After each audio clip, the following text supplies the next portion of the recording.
আবারও একটি নতুন ধরনের রান্না নিয়ে তোমাদের সামনে হাজির হলাম। আজ বানাবো চিংড়ি মাছ দিয়ে খারকোল ডাঁটার চচ্চড়ি। তোমরা কে কে খেয়েছো এর আগে আমায় একটু কমেন্ট করে জানিও, আর তোমরা এইটাকে কে কী নামে চেনো সেটাও একটু কমেন্ট করে জানিও।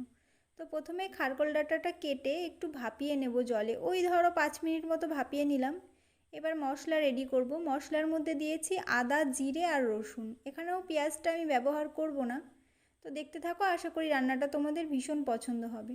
তারপর এবার কড়াইতে তেল গরম করে চিংড়ি মাছটা ভেজে নেব। ভেজে বেশ লাল লাল করে ভেজে তুলে নেব। তারপর ওই একই তেলে খারকোল ডাঁটাটা দিয়ে একটু নুন হলুদ দিয়ে ভালো করে ভেজে তুলে নেব। তার সাথে দিয়ে দেবো একটু কাঁচা লঙ্কা কুচি। এইদিকে মশলাটা রেডি করব। মশলার মধ্যে ওই বাটা মশলাটা নিয়েছি, তারপর একটু হলুদ গুঁড়ো, নুন, ধনে গুঁড়ো, যেহেতু ধনেটা আমি বেটে দিইনি তাই ধনে গুঁড়ো, লঙ্কা গুঁড়ো, অবশ্যই একটু লাল লাল লঙ্কা গুঁড়ো নেবে। কাশ্মীরি লঙ্কা হলে খুবই ভালো হয়, কালারটা খুব ভালো আসবে, আর না থাকলে নর্মাল লঙ্কার গুঁড়োটাই নেবে। তো যাই হোক, এবার ভালো করে আমি মশলাটাকে একটু জল দিয়ে গুলে এবার আমি কড়াইতে আবারও একটু তেল দিয়ে, কোনো কিছু ফোড়ন আমি এখানে দেব না, তোমরা চাইলে জিরে লঙ্কা ফোড়ন দিতে পারো, আমি এখানে ফোড়নটা কিছু দিইনি।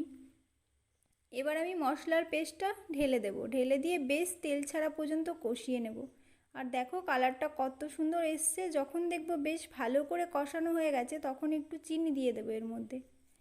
এবার চিনি দিয়ে আবারও বেশ ভালো করে কষিয়ে নেব। কষানোর পরে ওই ভেজে রাখা ডাঁটা আর চিংড়ি মাছটা দিয়ে দেব।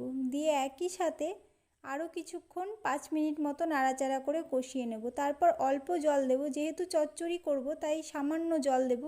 একটু মাখো মাখো করেই রাখবো আর কি।